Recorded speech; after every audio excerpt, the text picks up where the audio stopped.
Hey, how's it going, guys? I just recently picked up a Triton Fethead for this pod mic here, and I thought I'd do a quick unboxing and I guess just first impressions, because this product really isn't well documented, at least on YouTube. I know there's obviously going to be audio forums that cover this item in depth, but I'm not really looking to kind of get into the super nitty gritty details of this. I really just want better levels out of my microphone. So hopefully this product will do that for me. So the box is really just a tube because most of these kind of microphone activators, boosters, inline preamps are tube shaped. And all that I got in it is this little pouch, and inside of it should be just the Fethead. That's literally all you get. You don't actually get any documentation or anything. You literally just get the Fethead. And that's a little odd, but they do provide some info on the actual box, like a QR code and a link to get onto their website and hopefully get the information that you need. So now before I plug this thing into my microphone, I just wanted to take a quick baseline. So I'm going to turn off any filtering that I have on in OBS off because I do have quite an aggressive noise gate as well as some level boosting. So I'm going to turn all that off right now. So this is what this mic sounds like with all the filters turned off. There's no level boosting or any noise gate applied. And I don't know if you can hear this, but there is a little bit of an electrical sound going on. I'm not sure if that's because of my cable, the mic, or my interface. The interface I'm using is an Audient Evo 4, and it is a plastic shell, so I'm sure it's a little bit more prone to that interference. But yeah, there's a little bit of a kind of white noise, electrical noise kind of sound coming from the mic, and that's not too pleasant. Now I added the Evo control panel on top of the camera feed just so you guys can see what kind of response I'm getting. I'm not getting too great levels, and I'm gonna stay quiet for a bit so you can see kind of that electrical noise popping up on the number one input.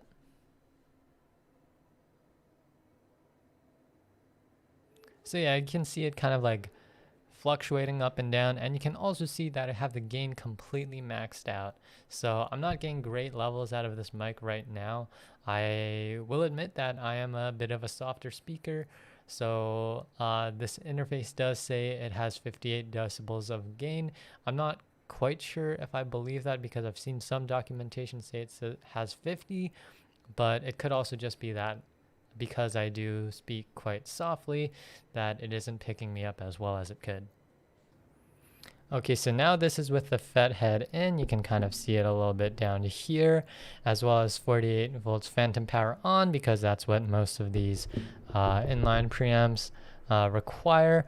And you'll notice that my gain has come down quite a bit on the overlay, and this is what that sounds like. You still do get a bit of that fluctuation, so I'll be quiet for just a moment after the train passes by. That's annoying. That's an annoying thing about living in Vancouver. But yeah, just gonna shut up for a second.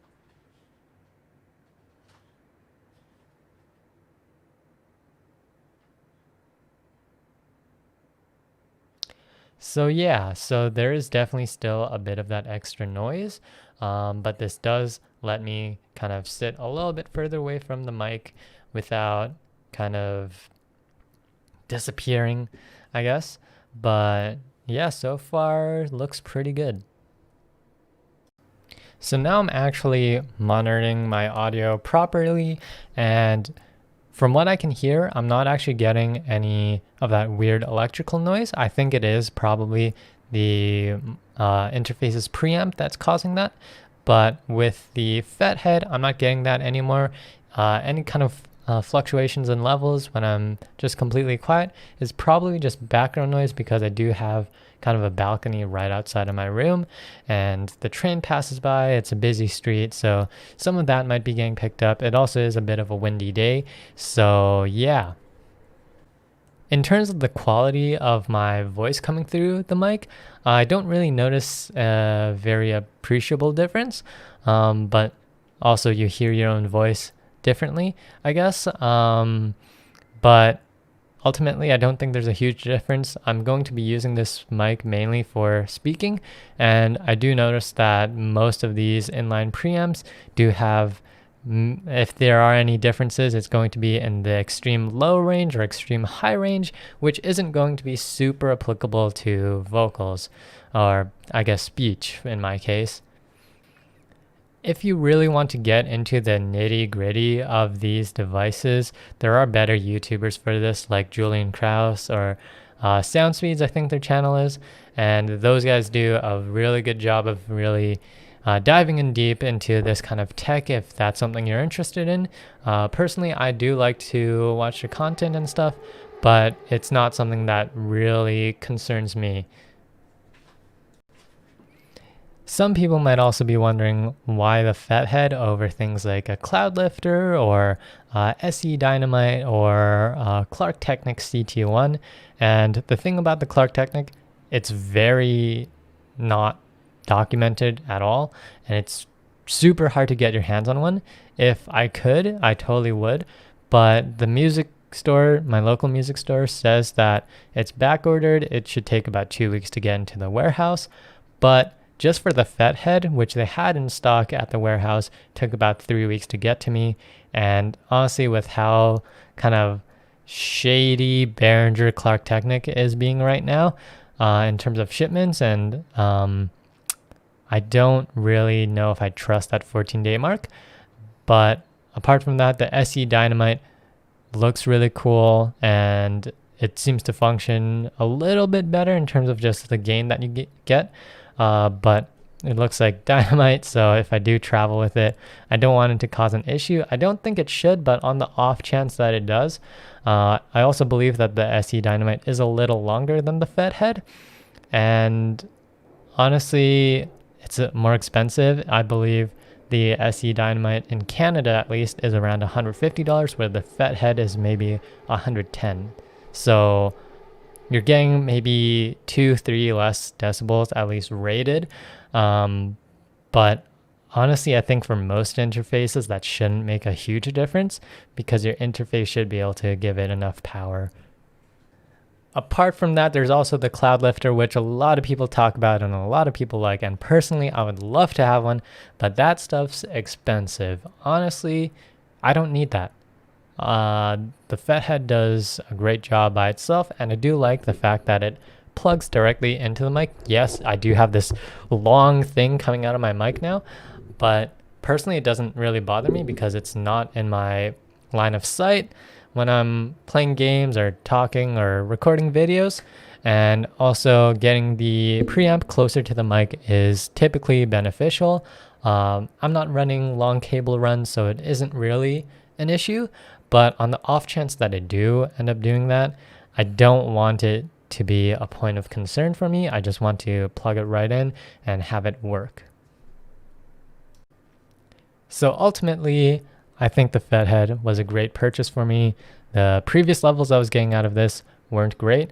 By the way, this is all unfiltered and this is all raw audio. If I do boost it for these talking segments, it will have been noted. But yeah, so this, in my opinion, sounds great.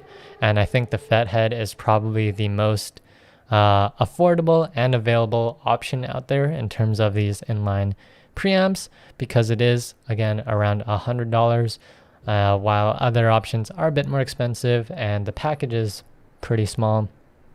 And the only downside from it, from the other devices, really, for my use case at least, is that it might not give me as much gain, but that's not a problem, as you guys saw earlier, that I'm sitting at about maybe 60% gain on the Evo 4, and that seems to be working perfectly fine, whereas before I was running at 100% and not quite getting the levels that I wanted.